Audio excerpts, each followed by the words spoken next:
Assalamualaikum warahmatullahi wabarakatuh dan selamat pagi. Halo sahabat, selamat datang di podcast kita pada hari ini. Perkenalkan, saya Sofia Nur Kartika, mahasiswi S3 Program Studi Ilmu Manajemen Universitas Halu Oleo. Hari ini kita akan membahas sebuah fondasi yang paling krusial bagi setiap bisnis yang ingin bertahan dan mendominasi, yakni manajemen strategis.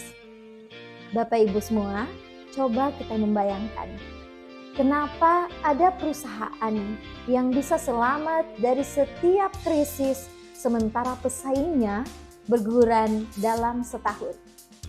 Jawabannya bukan karena modal yang besar, tetapi keputusan yang mereka ambil 5 tahun yang lalu. Jawabannya ada di satu konsep fundamental, yakni manajemen strategis. Hari ini kita akan membedah pemikiran dari ahli strategis, yakni Thomas Wellen dan J. David Hanger. Dan kita akan memahami mengapa manajemen strategis ini adalah lebih dari sekedar perencanaan tahunan, tapi adalah DNA kinerja jangka panjang sebuah perusahaan. Menurut Wellen dan Hanger, manajemen strategis ini didefinisikan sebagai sekumpulan keputusan dan tindakan manajerial yang menentukan kinerja jangka panjang suatu organisasi. Penting untuk digarisbawahi dua kata kunci di sini, yakni keputusan dan tindakan. Manajemen strategis bukan hanya tentang dokumen cantik, tetapi tentang eksekusi. Dan yang kedua, kinerja jangka panjang. Ini membedakannya dari manajemen taktis harian. Sahabat, mengapa manajemen strategis ini krusial? Ya, yang pertama, karena manajemen strategis ini akan memberikan arah yang solid, meminimalisir resiko tersesat di tengah persaingan dan krisis. Ia menyatukan marketing, finance, dan operation untuk bergerak menuju tujuan yang sama. Yang kedua, manajemen strategis ini memaksa manajemen untuk terus memindai lingkungan. Artinya, perusahaan tidak akan terkejut saat disrupsi datang, karena mereka sudah melihat ancaman dan peluang sejak dini. Ketiga, keputusan yang konsekuensial. Keputusan strategis itu mahal, membutuhkan sumber daya yang besar dan sulit dibatalkan. Misalnya, keputusan untuk beralih ke energi terbarukan atau masuk ke pasar Asia Tenggara. Wellen dan Hanger menyusun proses ini dalam model 4 tahap yang terus berputar dalam siklus. Mari kita telusuri pilar-pilar tersebut.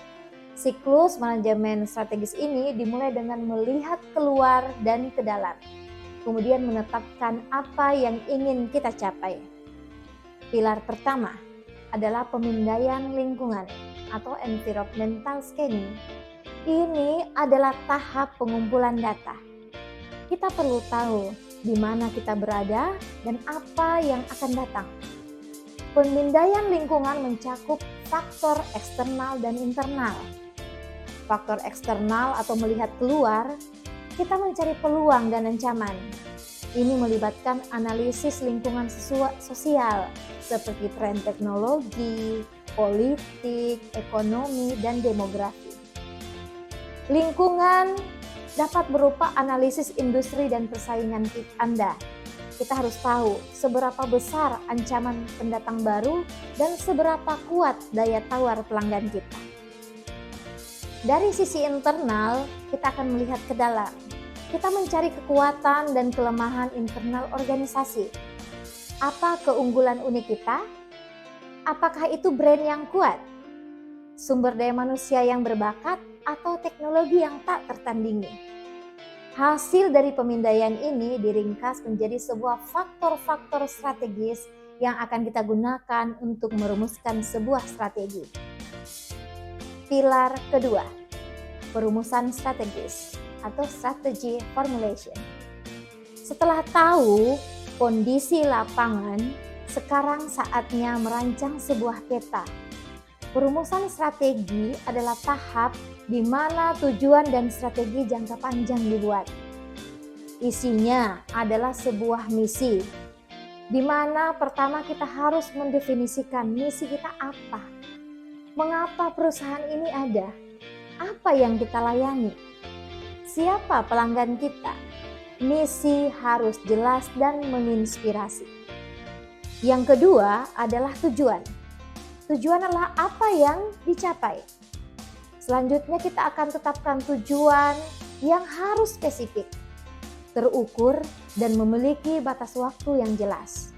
Contohnya, meningkatkan pangsa pasar hingga 20% dalam 3 tahun ke depan. Itu masuk dalam tujuan. Yang ketiga adalah strategi atau rencana mainnya gimana. Barulah kita menciptakan strategi-strategi komprehensif untuk mencapai misi dan tujuan tersebut. Ini bisa berupa strategi yang korporat. Ya, kita harus menentukan apa yang perlu dilakukan oleh tim. Nah, ide dan rencana brilian semua itu tidak ada artinya tanpa eksekusi dan pengendalian yang tepat. Pilar ketiga adalah implementasi strategi atau strategy implementation. Ini adalah jembatan dari rencana ke tindakan. Implementasi adalah tentang mengaktifkan seluruh organisasi. Implementasi ini misalnya program. Program ini adalah serangkaian aktivitas spesifik yang dibutuhkan untuk melaksanakan strategi. Jika strateginya adalah ekspansi pasar, maka programnya mungkin adalah membuka 50 gerai baru. Yang kedua, kita perlu memikirkan anggaran atau budget. Program harus didukung oleh alokasi sumber daya finansial yang jelas. Yang ketiga adalah prosedur. Ini adalah urutan langkah rinci yang diperlukan untuk menyelesaikan suatu pekerjaan. Misalnya, prosedur standar operation, prosedur atau SOP untuk layanan pelanggan baru. Intinya, implementasi adalah memastikan bahwa semua fungsi bisnis dari human resource hingga operasional ini bekerja secara selaras untuk mewujudkan strategi. Yang terakhir ada pilar yang keempat, yakni evaluasi dan kontrol. Ini adalah tahap pembelajaran dan adaptasi. Berisi monitoring kerja. Kita mengukur kinerja aktual dan membandingkannya dengan tujuan yang telah ditetapkan.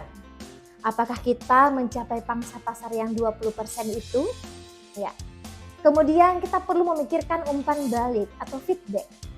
Jika ada penyimpangan, misalnya pasar hanya naik 10%, kita harus menganalisis penyebabnya. Apakah perumusan strateginya yang salah atau implementasinya yang kurang?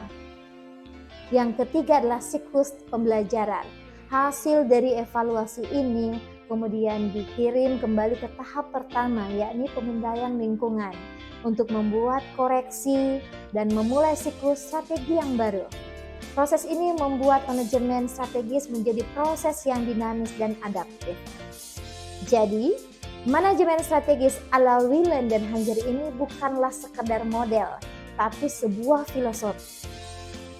Kesimpulannya, organisasi yang unggul adalah yang mampu secara holistik mengintegrasikan tempat, proses dengan melihat lingkungan, yakni memindai ancaman dan peluang, menentukan arah dengan merumuskan misi dan tujuan, bertindak dengan mengimplementasikan program, serta belajar, yakni melakukan evaluasi dan koreksi.